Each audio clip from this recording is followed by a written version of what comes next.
Y nuestros nuevos locales, Ruta 12, Casi Cazadores Correntinos.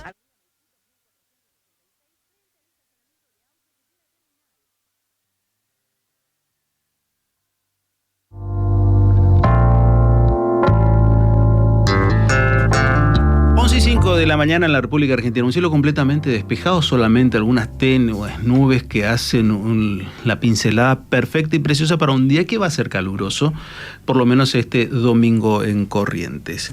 A ver, uno de los temas que hablábamos y que siempre tratamos de darle preeminencia y que entendemos que hay un creciente interés de la sociedad, radica en cuestiones vinculadas al ambiente. Quizás la política esté inmersa en otras cosas o la discusión diaria está inmersa en otras cosas, pero cuando con las nuevas generaciones uno entra a mezclarse un poco y se da cuenta que el creciente interés del ambiente viene quizás de una forma no tradicional a la hora de la discusión. Cuando digo a la hora de la discusión me planteo el hecho de decir, ellos tienen más internalizados algunas cuestiones y no discuten, entienden cómo debe hacerse. Y quizás quienes ya hemos dejado ese grado de juventud, por ahí no lo entendemos y quedamos inmersos o entrampados en otra dinámica discursiva o de discusiones cotidianas. La semana que viene se está por realizar un encuentro de alcaldes muy importante en Capital Federal. Y ahí van a hablar de la cuestión ambiental. Es fundamental.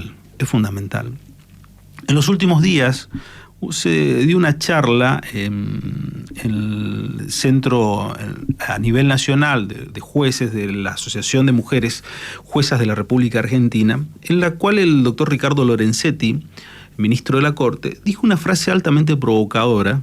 Dijo, estamos en un descenso permanente y seguimos discutiendo cosas como que si estuviéramos en un barco que navega con un futuro promisorio, cuando en realidad se asemeja más al Titanic.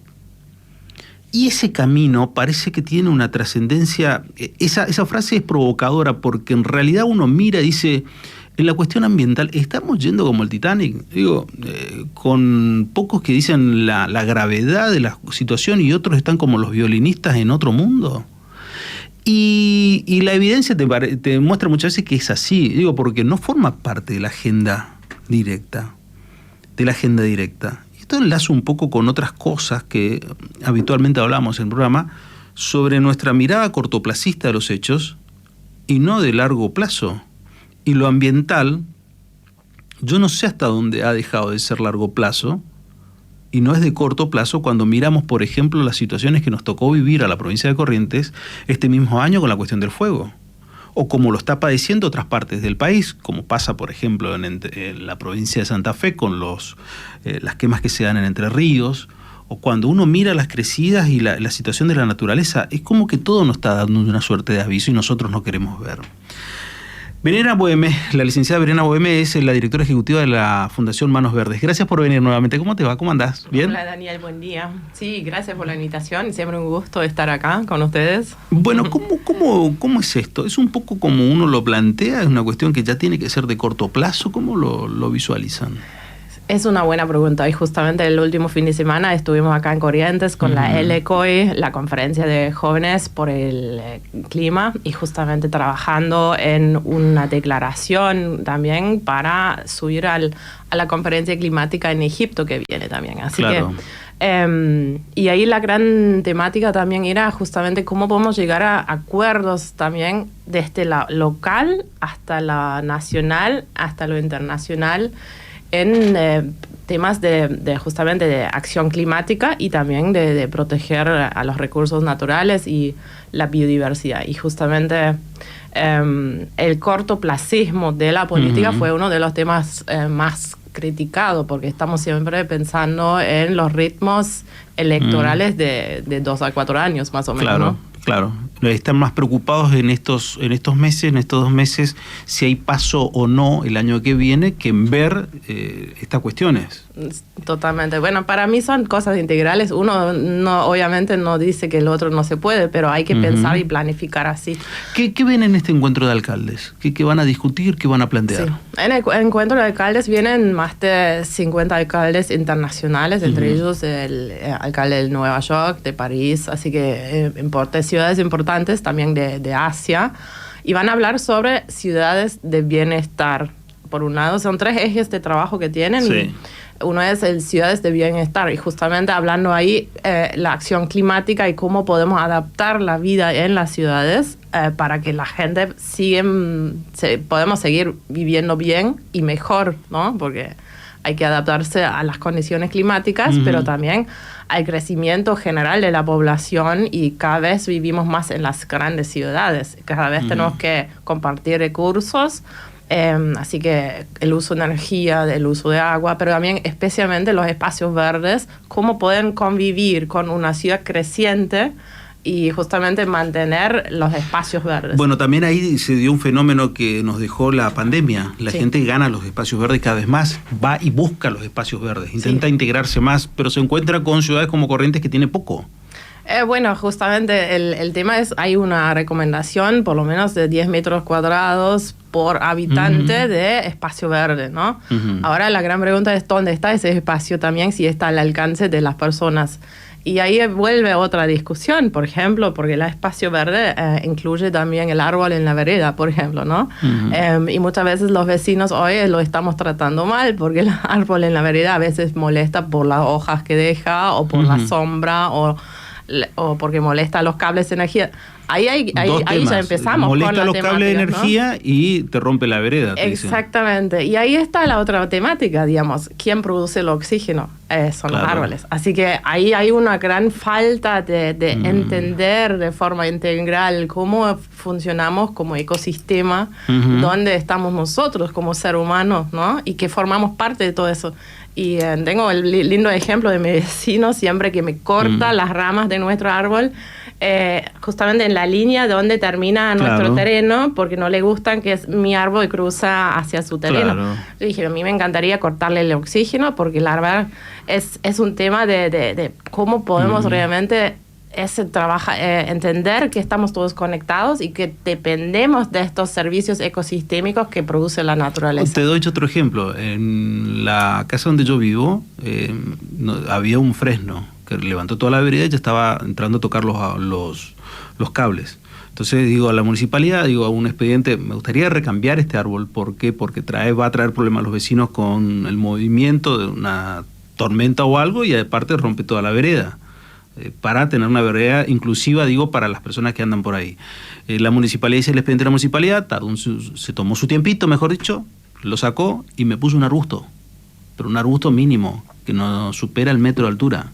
Yo no sé si eso me da lo mismo que lo que me daba el fresno de oxígeno, creo que evidentemente no, pero me lo colocó la misma municipalidad. Sí. Digo, también va un poco contrasentido decir, la carga no solamente es del vecino, sino somos un poco de todos, también de los municipios. Totalmente. ¿Los alcaldes ven esto? ¿Los alcaldes entienden esto o entienden de las urgencias electorales? Los alcaldes entienden, porque lo sufren también. Las ciudades hoy sufren estas subidas, digamos, los calores extremos, las inundaciones, las sequías. Lo estamos sintiendo, y es producción de ese cambio climático que los científicos hace muchos años están avisando. El Club de Roma hace más de 20 años está avisando eso, y nosotros no, a los científicos y a los conocimientos no le dimos importancia, y especialmente a nivel político. Ahora que lo sentimos, ahora sí se empieza a mover. Además, gracias a diferentes organizaciones también de la sociedad civil, también como, digamos, nosotros estamos trabajando en eso, la red de municipios frente al cambio climático. Todo esto une, porque también obviamente ven que cada vez hay más gente preocupada por la temática, y en este caso también hay votos, obvio, pero se siente por la necesidad, y por también es el daño que generan estos eventos extremos como las inundaciones. Entonces, si no lo enfrento, también es un gasto enorme para mi municipio, y lo tengo que enfrentar, ¿no? En la cuestión ambiental hay un par de cosas que siempre me repregunto. Digo, y esto no es la municipalidad, sino una cuestión de conciencia social. Los residuos, tanto los sólidos, todos los residuos, la comunidad lo interpreta, lo analiza, digo, porque por ahí parece difícil entender. Si vos sabés que el basurero te pasa 8:30 por tu casa, cosa que es lo que a mí me pasa, bueno, yo sé que pasa menos los sábados, saco esa hora a la basura. Digo, pero vos ves, te toca a vecinos, no el de mi cuadra, eso quiero aclarar porque veo que hay bastante conducta ahí en esa cuadra, pero en otras que ves a cualquier hora, que es desaprensivo, que es bastante desaprensivo con el tema de la basura. ¿También hay falta? ¿Eso también juega en toda esta discusión? Sí. Los residuos es justamente un ejemplo de repensar todo un diseño de económico también, ¿no? Por eso hablamos tanto de una economía circular que empieza con el rediseño de los productos para que no se generan tantos residuos, por un lado, y repensar también nuestro consumo, ¿no? Por otro lado, pero también la educación ambiental desde los más jóvenes, desde las escuelas hasta los políticos, gracias a la ley Yolanda. Todo esto forma parte de un cambio de hábito, y los residuos son un ejemplo, porque uno piensa que cuando lo deja en la vereda ya no es mío, ya no es mi responsabilidad, y tampoco es así. Porque la verdad, al final del día también es mi responsabilidad donde termina, ¿no? Entonces ahora, gracias a que hay puntos verdes por lo menos, y está la recolección diferenciada en el centro de la ciudad, entre las 4 avenidas, la gente más y más se suma. Pero es un esfuerzo que cada uno tiene que hacer, y ahí está, mucha gente dice, bueno, yo tengo fiaca, no lo hago. Claro. Es así, el argumento, hasta mi amiga, digamos, tengo amigos en Alemania y dice, ay, Verena, venís vos y tengo que volver a separar los residuos. No, porque no entienden cuál es su participación ciudadana y también su obligación como ciudadano, ¿no? Es como, yo soy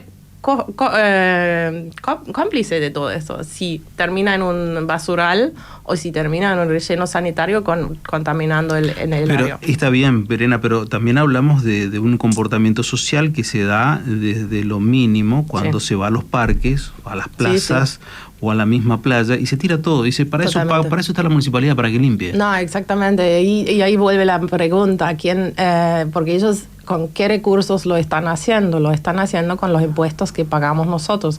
Pero estos recursos también podrían ser destinados a otros proyectos más lindos, porque tiene que ser destinado a limpiar lo que yo podría llevarme a un basurero, o ahí está mal derivado un recurso por mí. Podríamos invertir ese mismo recurso en la compra de materiales para las escuelas, en lo que cualquier sea. Cosa.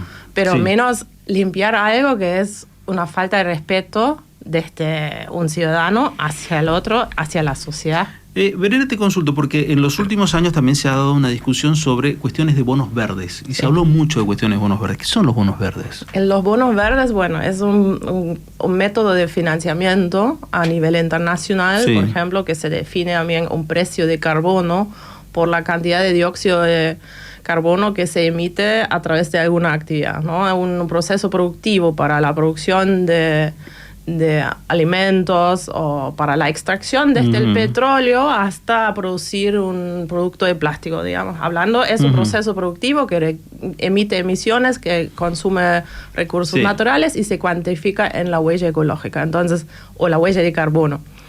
Hay fondos internacionales que dicen que podemos hacer un canje entre un bono verde para proyectos ambientales, que por ejemplo la reforestación de un área o también un relleno sanitario que capta los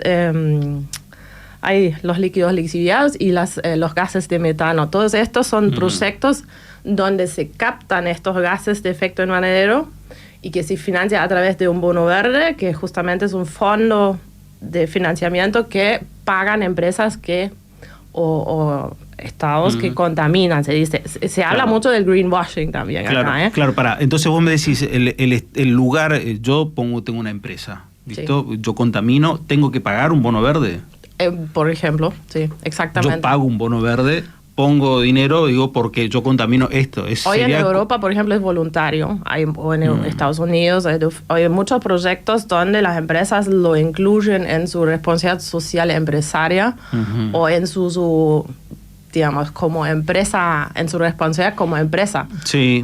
No están obligados, lo hacen a nivel consenso o a nivel digamos, voluntario, ¿no? Sí, pero no hay una imposición de los estados de esto. No hay una imposición y eso es uno de los temas también a discutir justamente en la conferencia climática que viene ahora en noviembre en Egipto de vuelta, sí, la COP27. Claro, yo me imagino el empresario es bastante complejo porque el empresario, especialmente el argentino, estamos hablando, te va a decir, no, yo quiero ganar dinero, yo trabajo para, en vez de darte plata para eso, que se dedique el Estado. Sí. Yo tengo que hacer esto nada más para dar el trabajo a la gente. Totalmente. Es un poco la lógica que mueve el empresario, pero la responsabilidad social empresaria no siempre está... No, y justamente la gran pregunta es si realmente uno permite a las empresas seguir dañando el ecosistema y comprarse libre con los bonos verdes. Esto es como un poco la gran... Pero sí. Ahí para mí hay que discutir un poco porque las empresas no van a dejar de contaminar de un día al otro, porque cambiar procesos productivos y tecnología es una inversión, es costoso. Si en el mismo tiempo ellos financian proyectos que captan el dióxido de carbono y promueven la reforestación, por ejemplo, para mí no está mal porque por lo menos en el medio ganamos tiempo y se hace algo, pero que la empresa sigue mejorando y cambiando su sistema productivo. Debe ser procesos en paralelos, pagando los bonos verdes y también reduciendo la contaminación y el impacto ambiental negativo. Bueno, ese sería un proceso a largo plazo, diríamos, ¿no? Porque si vos le planificás, decís, bueno, de acá a los próximos 10 años tenés que ir haciendo este cambio, este proceso productivo, y más la ayuda que te da hoy la tecnología por cómo te permite acortar los tiempos en procesos productivos, sería altamente factible, ¿no? Sí, sí, exactamente. Y, por ejemplo, incluyen los bonos verdes también la preservación de espacios naturales como reservas, que el manejo de estos espacios naturales también tiene un costo y requiere un financiamiento. Entonces, eso también, por ejemplo, esto se dice, por ejemplo, los humedales que brindan un servicio ecosistémico, se cuantifica el valor y se recompensa con los bonos verdes. Eso es como un sistema de financiamiento también de prevención y protección de espacios naturales. Existen, altamente todavía hay que definir las reglas del juego y eso a nivel internacional, esto es donde se está trabajando. En general, estos proyectos tienen un sistema de certificación, son el Gold Standard, por ejemplo, uno de los más conocidos a nivel internacional, que son costosos, complejos, y ya requiere un financiamiento previo de lograr esta certificación, ¿no? Pero bueno. Solamente te ubicaste en un espacio, en un lugar como los humedales, la ley de humedales. ¿Cuál es la opinión de usted? Sí, la ley de humedales es complejo, se discute hace 10 años. Para mí es una herramienta importante que para definir un marco, justamente porque es una ley nacional que hoy se discute, anclado en el artículo 41. Entonces, es una ley que se define con un presupuesto mínimo y de esa forma la ley nacional permite también bajar fondos para la protección de los humedales en las diferentes provincias. Ahora, una ley de presupuesto mínimo de nación tiene que ser adherido a nivel provincial por las provincias también. Tiene su complejidad a nivel legal. A mí me parece bien en este sentido que se pueden bajar financiamiento, que se definen también el marco un poco más técnico de qué son los humedales, porque hay muchas formas diferentes de humedales. No es lo mismo un estero, un bañado, el delta del Paraná, ¿no? Por ejemplo. Y que también hay criterios científicos y criterios de la sociedad civil de un lado, ¿no? Así que es complejo para definir, pero hay muchos intereses en contra y justamente por eso en este momento desde la sociedad civil lo estamos, digamos, poniendo más en foco de la discusión en la agenda política. A ver, está bien, pero cuando yo voy al sector político y le planteo ley de humedales y entramos a discutir con uno u otro sector, hay una conclusión que llegan y que se traba un poco la discusión en ese sentido, más allá de lo que cada uno piensa. Dicen, esta ley, así como está planteada, es una ley pensada desde una centralidad porteña, sin conocer la idiosincrasia de quienes nos veríamos afectados, que por ejemplo es esta zona. Sí. ¿Es un poco así? ¿Pasa por ahí un poco la historia? Eso es una gran discusión que internamente también desde nuestra organización Sí. nos estamos haciendo y planificando, y justamente ahora estamos incorporando también una colega nueva que es especialista de derecho ambiental, que trabajó muchos años también en esa misma temática, pero los recursos naturales hoy en día la responsabilidad es provincial. Sí, lo establece la Constitución. Exactamente. Y los municipios al final del día también son los responsables para el código, el código urbano y para todo el ordenamiento territorial. Lo que está pasando es que no se respeta los límites de los humedales, ni se controla bien, digamos. Es un poco la cuestión de arriba hacia abajo y de abajo hacia arriba, ¿no? De dónde viene la iniciativa de, al final del día, poder proteger un espacio natural. Y yo creo que esa es la gran discusión, porque la pregunta es quién controla, quién es el juez al final del día que dice, bueno, esto se debería multar. Claro, vos sabés que me acuerdo mucho del doctor Carlos Rodríguez, siempre un referente en ciertas cuestiones ambientales también, que él me decía, mira, nosotros está bien que nosotros hablemos mucho de la cuestión del ambiente, pero nosotros tenemos en todos los estereoliberatos de esa zona, los municipios no tienen red de cloaca. También. Sí. Entonces, o lo usan también muchos humedales, y lo hemos visto de forma para tirar residuos y rellenar. Claro. Y ganar terreno. Es así. Justamente, bueno, Corrientes, como está normalmente entre 60 y 40% bajo agua, es entendible también de alguna forma que una sociedad creciente quiere ganar terrenos para construcción y para vivir. Se entiende de forma lógica, ¿no? Sí. Pero obviamente no... Ni qué hablar, y ahí te interrumpo, los desaprensivos inmobiliarios que queman, no importa lo que les interesa, sino ni queman para limpiar un terreno, o rellenan un terreno, o lotean un terreno cuando está abajo. Exactamente. Porque eso también pasa, y después le demandan al Estado que vayan a solucionar las cosas que ellos mismos crean. Claro, digo, porque pasa eso, acá pasa un montón de veces eso, que lugares que estaban con terrenos que los prendieron fuego a propósito para lotearlos, o lagunas que estaban secas en su momento y lotearon en esa oportunidad. Claro. O rellenaron sin importarle nada. Eso pasó acá en Corrientes. Claro, por eso están los barrios como Laguna Seca o Bañado Norte, Bañado Sur, así que todos tienen nombres de alguna forma de que fueron humedal. Y justamente, bueno, eso es la gran discusión también, ¿no?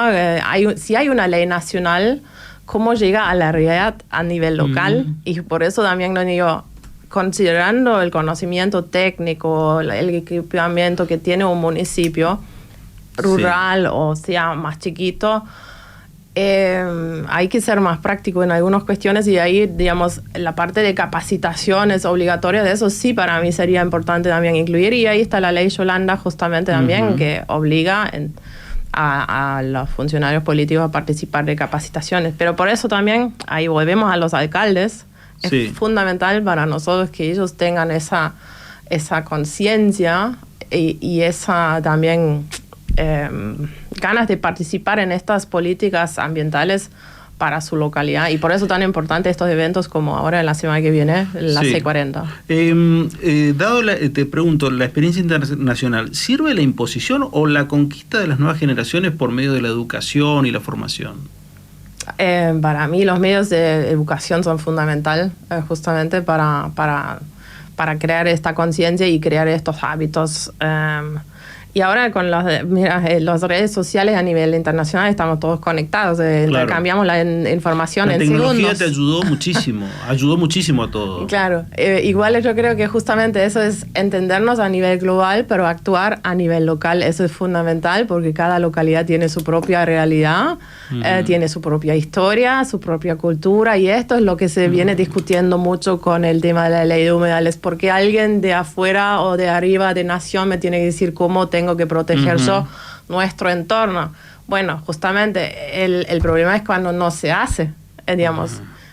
Para mí está perfecto que cada uno lo protege lo suyo, y ahí vuelven las localidades chiquitas, los pueblos originarios, que también están mucho más conectados, conscientes, pero vienen otros sectores con otros intereses, los intervienen y no se respeta ese ganas de proteger un recurso. Y viniste a caer a un lugar donde la identidad cultural y la tradición tiene 400 años de historia y que tiene un peso específico superior al de otras regiones. Que es bastante difícil convencerle al correntino muchas veces de cuestiones culturales que a otros de otras provincias. Eso también juega en contra muchas veces, ¿no? Totalmente, sí. Y justamente ahí es un poco el equilibrio también. Y por eso es tan importante esa discusión integral entre la sociedad, la política, la parte cultural, y que todos participamos y formamos parte de ese proceso, pero respetando también el conocimiento técnico y científico, porque hay límites naturales y se sabe que hay que respetar, y hay un balance entre, digamos, las áreas forestadas a nivel industrial y las áreas humedales, y hay que mantener un equilibrio natural. Y por eso también están trabajando los científicos en los estudios de evaluación de impacto ambiental y los técnicos, y el tema es que hay que darle también respetarlos. Claro. Para eso la gente también estudia y se especializa, que es el otro camino, ¿no? Respetar y analizar y ver para dónde vamos con el apoyo de ellos y la decisión de muchas veces de ellos, no quedarnos en un corto plazo de una elección ganable o no el año que viene o no, porque al fin y al cabo todos queremos seguir habitando la misma casa que es la tierra. Totalmente. Ese me parece que es el concepto genético. Semana que viene entonces, miércoles, jueves y viernes, encuentro de alcaldes hablando sobre cuestiones ambientales exclusivamente en Buenos Aires. Ustedes estarán presentes, Nosotros ¿no? estamos presentes, vamos también a formar parte de un encuentro de economía circular justamente con la gente del CEPAL también. Claro. Así que una discusión internacional de un lindo alto nivel. Vamos a entregar reconocimientos a alcaldes por su acción climática, por su compromiso ambiental, y termina el evento el viernes con un festival Pies en la Tierra en el planetario de la ciudad de Buenos Aires. Verena Boheme, muchas gracias por venir, como Muchas siempre, muy gracias. amable, por favor. La directora ejecutiva de la Fundación Manos Verdes. Nosotros nos despedimos del espacio de televisión, ya regresamos con media hora más de Radio Sudamericana, de Algo por Decir. Gracias, buena semana.